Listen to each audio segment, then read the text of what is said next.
Hello, this video is going to cover the Missouri Compromise of 1820 and its effects on slavery in the United States. I'm Gabriela Murtha. I'm Amy Bravo. I'm Sara Rodriguez. And I'm Yessica Lujan.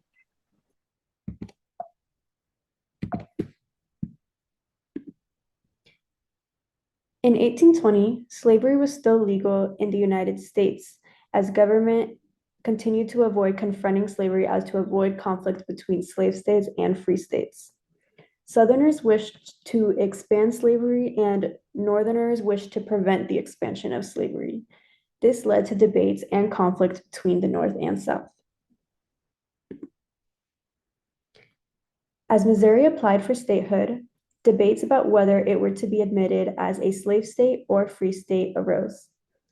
As Congress was debating the authorization of Missouri as a state in 1819, a Democratic Republican New York representative, James Talmadge, introduced an amendment to the bill that prohibited the further introduction of slavery or involuntary servitude in the United States, and that all children of slaves born in Missouri after it attained statehood were to be freed at age 25. He believed that Congress had the right and power to ban slavery because they had already banned slavery northwest of the Ohio River with the Northwest Ordinance. He also believed that slavery was evil but could be easily eradicated by Congress.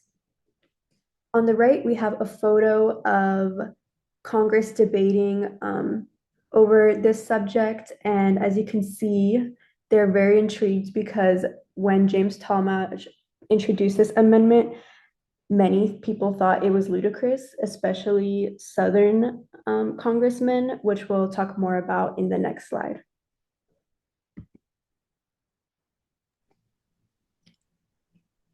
Southern Congress members strongly opposed this, believing the amendment was infringing on their rights to own slaves and believed that Black slaves did not deserve any rights.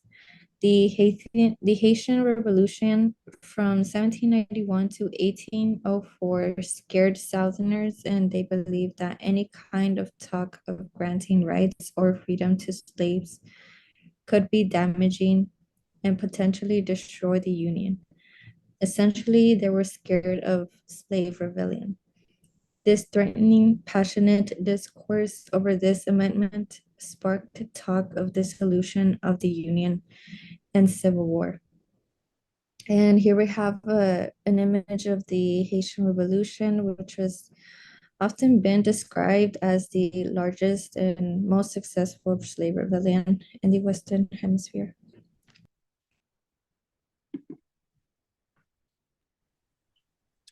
Once the Missouri Compromise was passed, it established that all new states that entered the Union were located beneath the 3630 parallel would permit slavery, which was known as the South, and new states above that latitude line would prohibit slavery moving forward, which was known as the North.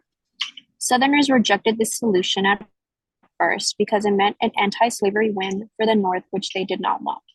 Meanwhile, anti-slavery talk grew in the North. As Maine applied for statehood in 1819, the Speaker of the House, Henry Clay, which was pro-slavery, suggested that Maine's entrance into the Union be linked to Missouri's entrance into the Union as well, with Maine prohibiting slavery and Missouri maintaining it, as to keep balance of power. The Missouri Compromise was signed into law by President James Monroe on March 6, 1820. Balance between slave and free states was maintained and debate over slavery was settled for now. But a physical line divided the country was drawn. When making the Missouri Compromise, the states above the 3630 parallel were no longer able to have slaves, while the states below the parallel were allowed. This went on for 34 years until the Kansas-Nebraska Act of 1854, which essentially violated the Missouri Compromise because these states wanted the issue of slavery to be up to the settlers through popular sovereignty.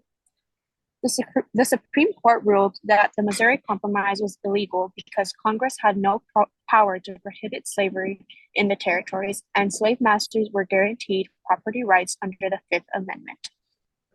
On this slide, we have a picture on the left which shows a map of the U.S. and basically its effects of the Missouri Compromise of 1820.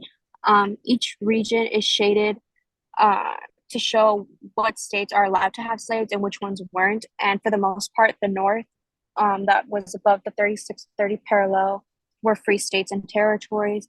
Meanwhile, in the South, you can see that there's slave states. And I just wanted to point it out, like how Missouri, it kind of sticks out a little bit like a thumb. And yeah, like they were allowed to have slaves, even though obviously the parallel was in their state, but they were still allowed to have slaves. Yeah. In summary, in order to determine which Western territories could be admitted into the Union as slave states, Northern and Southern states came to an agreement known as the Missouri Compromise. The Missouri Compromise was divided into three major parts. The 3630 line was established as the dividing line regarding slavery for the rest of the Louisiana Territory.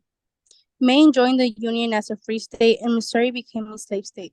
The Missouri Compromise was approved because, one, it preserved the Senate's congressional balance, two, permitted the creation of slave states in some new territories, and three, permitted the establishment of non-slavery states in some new territories.